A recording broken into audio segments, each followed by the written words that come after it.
ল্যাপটপের চার্জার এই কেবলটা এই গোড়া থেকে ভেঙে গেছে।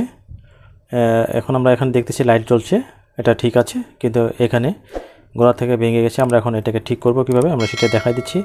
এবং এটার এই ল্যাপটপের চার্জারটা কত ভোল্টেজ হবে, কত মডেল এখানে মডেলে দেওয়া আছে। এটার ভোল্টেজ হচ্ছে আউটপুট ভোল্টেজ এখানে 19 ভোল্ট এখানে দেওয়া আছে। এটা আমরা এখন এটা খুলব এবং কিভাবে খুলব এবং কিভাবে ঠিক করব সেটা আমি সহজে দেখাই দিচ্ছি। আপনার বাসায় যদি আপনার ঘরে এরকম যদি কোনো সময় খারাপ হয়ে যায় তাহলে আপনারটা আপনি নিজেও এটা ঠিক করতে পারবেন। এখান দিয়ে সিল করা আছে। আমরা এখন এখানে দেখাই দিচ্ছি কিভাবে এটাকে খুলতে হয়। বা স্ক্রুড্রাইভার দিয়ে হাতুড়ি দিয়ে একটু আমরা বাড়ি দিব।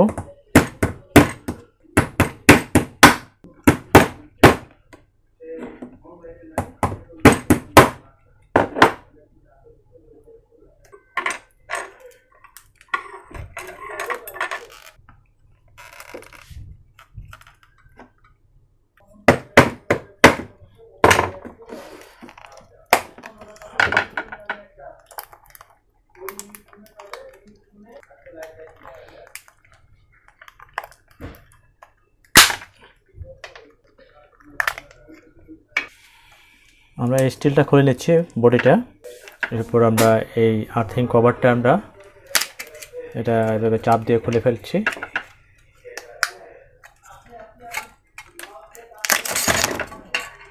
এটা সহজেই সুন্দর মতো খুলে গেল। পেস্টিং করা আছে। আমরা এখানে শুধু আমরা এই কেবলটা আমরা ভিতর থেকে আবার নতুন করে সোল্ডারিং করে দেব। আমরা এটা খুলে নিচ্ছি এভাবে। এটা খুলে নিলাম। এখানে পজিটিভ হচ্ছে ক্যাপাসিটরের পজিটিভ থেকে পজিটিভ আসবে।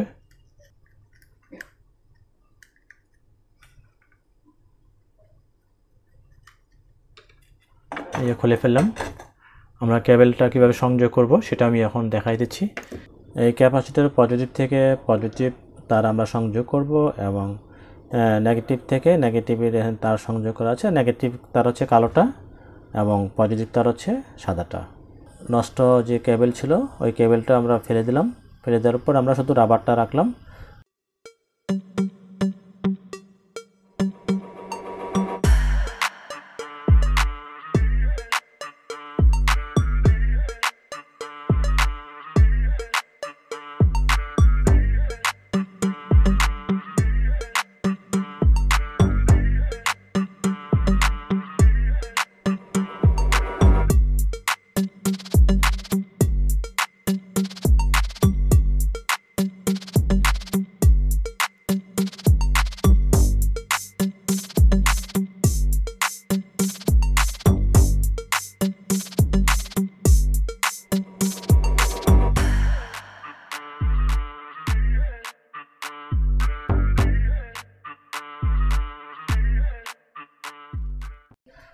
আমরা হিট স্টিক কেবল টিউবটি আমরা নেগেটিভে পড়াই দিচ্ছি।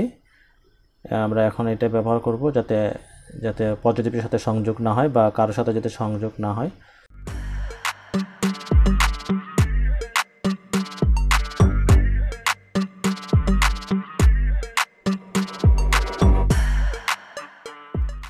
আমরা হিট স্টিক কেবল টিউব আমরা এখন একটা মোটা এখানে পড়াই দিচ্ছি।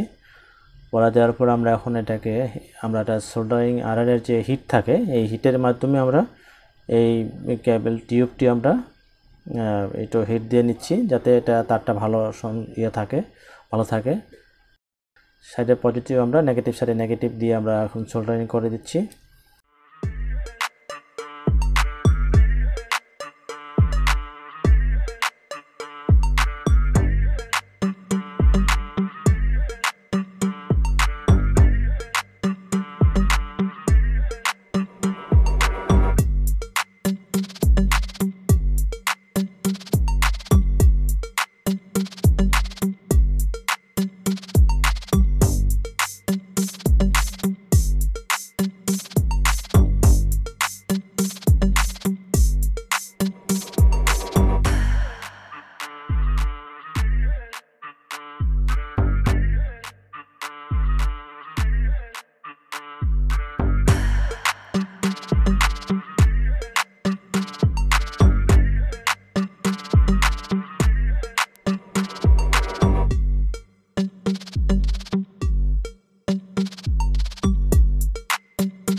এখন একদম সুন্দর হয়ে গেল, নতুনের মতো।